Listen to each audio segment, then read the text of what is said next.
Joining us now on the line, as she does every Monday at this time, is Ann Coulter, best-selling author of, among others, bestsellers, In Trump We Trust, E Pluribus Awesome. You're still accepting royalties from that book, right, Ann? I think it's a great book, and I really want Trump to read it. All right. Well, you heard. It really was great. It was a campaign I was interviewed by the Miami Herald before the book came out. It came out in August of an election year, and of course, back then everyone was expecting Trump not to win. Well, except you and me, Howie. In any event, the Miami Herald reporter, who was a very good reporter, Glenn Garvin, he kind of laughed at me and said, "So this book really has a short shelf life, doesn't it? I mean, come November 7th, that's the end of it." And I said, "No, I mean, yes, that's sort of the appeal of it right now, I admit, but I would say any Republican, that's what I am, but really a Democrat could pick up these prescriptions. It's about what it was Trump was saying that made him so great that we're finally hearing from a candidate that we haven't heard before. We have both Republicans and Democrats forming this uniparty in Washington of the donors on Wall Street and the rich against the people. And Trump just broke the mold in every possible way. So that's why I would like him to read it, to get back to the stuff he promised, which I suppose, it's happened before, that politicians come along at the last minute and finally do the thing you've been waiting for them to do. That's what we're all hoping for. What do you make of this raid, apparently, by the FBI today on the law offices in New York of Trump's lawyer, Michael Cohen? I mean, whatever happened to attorney-client privilege? They are just crazy. I'm surprised they haven't raided you and me, Howie. Don't give them any ideas.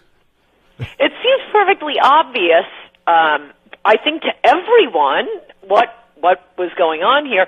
Whether or not Trump knew about it or generally told Cohen, look, I'm running for president, there are going to be a lot of false allegations. I don't have time to deal with this. Remember, toward the end there, and this was the payment to Stormy Daniels went 10 days before the election. Remember the schedule Trump was on back then? He was doing like 3 rallies a day, just flying all over the country, in particular to the states that Hillary was not going to, like Wisconsin and Michigan. I mean, it was exhausting just trying to watch all those rallies. So, obviously, this is like 2 weeks after the Access Hollywood tape came out. Whether or not the Stormy Daniels allegations are true, and I have a point on each side of that, whether or not they're true, if you're Trump's lawyer, of course you're going to pay her 10 days before the election to shut up. And then, liberals think, we have you now, that's a campaign finance violation. Yeah, it's a campaign finance violation. Yeah. Pay the fine. I know. Like the Democrats don't have campaign finance violations, like, all those Hillary Clinton donors that they say best efforts, and they're all from the United Arab Emirates and Qatar and places like that. Best efforts. Right, best and efforts. The one that's most parallel is the John Edwards case, payments to someone we know to be not only a mistress but the mother of his child, she was being paid off by big donors. He was tried for that, but he put on a smarmy act in front of the jury, and all the ladies wanted him to date their daughters, so he ended up getting off.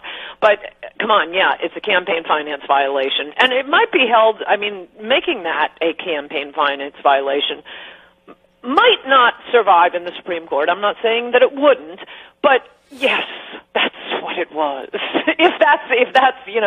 If it is a campaign finance violation. As for whether Stormy's telling the truth or not, I mean. By the way, what does this have to do with Russian collusion? Paying off a hooker before the election? That's the problem with an independent counsel. Once you have one, they'll get you on anything. They'll get you for jaywalking. The con side of the argument, that is to say, the believing Stormy Daniels and not believing Donald Trump on Stormy Daniels, is The fact that he has been in office for 2 years and we don't even have the wisp of a hope of a promise of his central campaign promise does make you think, oh, this is someone who doesn't take his promises seriously, whether they're his marriage vows or the promises he made to 63 million Americans to build a wall. The pro side, I don't believe it happened side, includes the fact he did stop the caravan though, didn't he? I don't know. They haven't reached the border yet. I mean, putting troops there, all they have to do is step inside the border and say, I claim asylum, and he's not doing anything more than Obama was. We have troops processing their applications and putting them on buses into the middle of the country. You've got to stop that. This is why we wanted a wall. This is why the voters may be smarter than the president here, but he figured out what chant it was we were chanting. There's a reason we want a wall, to prevent someone from just stepping across the border and saying, I want asylum. The con side of the part of not believing Stormy Daniels is, one, and I know you're going to get lots of angry calls for this, but she is a porn star, so she's not on my list of most credible witnesses. What possible motive could she have for coming forward? And as for the facts, did you see she's going to be? Trump is going down to Mar-a-Lago next week or later on this week, and she's going to be in West Palm at a gentleman's retreat when Trump is in town. You think that's going to be a circus? I wish they'd all stay off the island. In any event, she claims that he didn't use protection the one time they had sex, which I have to say I'm kind of suspicious of, not only because Trump is a germaphobe, but unless he's had a vasectomy, I don't think any man with a lot of money is that dumb. Yeah, I don't know. I don't know. Ann, what do you make of what's going on with the Syrian nerve gas attacks and the fact that Trump is talking about meeting with the military tonight, and it looks like there's going to be some kind of a retaliatory strike here by the U.S. Oh, man, this is a disaster, Howie. He ran on no more stupid wars. Why do we have troops all over the Middle East, all over the world, but we can't protect the country that we live in? No, that's considered, some sort of outrageous. What, you're thinking of using troops to help secure our border? No, we need them dying in faraway places that have zero effect on any American. How many Americans have been killed by Syrians in the last 10 years compared to killed by Mexican illegal aliens? How many? Well, very few. A handful, but they shouldn't have been killed. But all they want to do is go to war. We didn't elect the generals. Well, I don't think the generals don't want to go to war, do they? I mean, no one's talking about going to war, are they? As long as it doesn't make America safer. Oh, no. LBJ escalated the war in Vietnam. Any war that will not improve one iota any American's life, but a lot of our best Americans will die. Liberals love that. Ann Coulter, I have to play a cut from you of John Kerry, because this can't be happening in Syria, because John Kerry assured us repeatedly that all of the chemical weapons had been removed. Listen. It was his decision to decide to bomb that helped to bring people together so we could cut the deal that got 100% of the declared chemical weapons out of Syria. And people nevertheless have been critical of one day of bombing versus the virtue of getting 100% of the chemical weapons out of Syria. And I ask any of those critics today, where do you think you would be if ISIL today had access to those chemical weapons in Syria? A terrorist organization with weapons of mass destruction. But because of what we did, we got 100% of the weapons out, and they don't have access to those extraordinary weapons. So he said it 3 times. It must be true, Ann, right?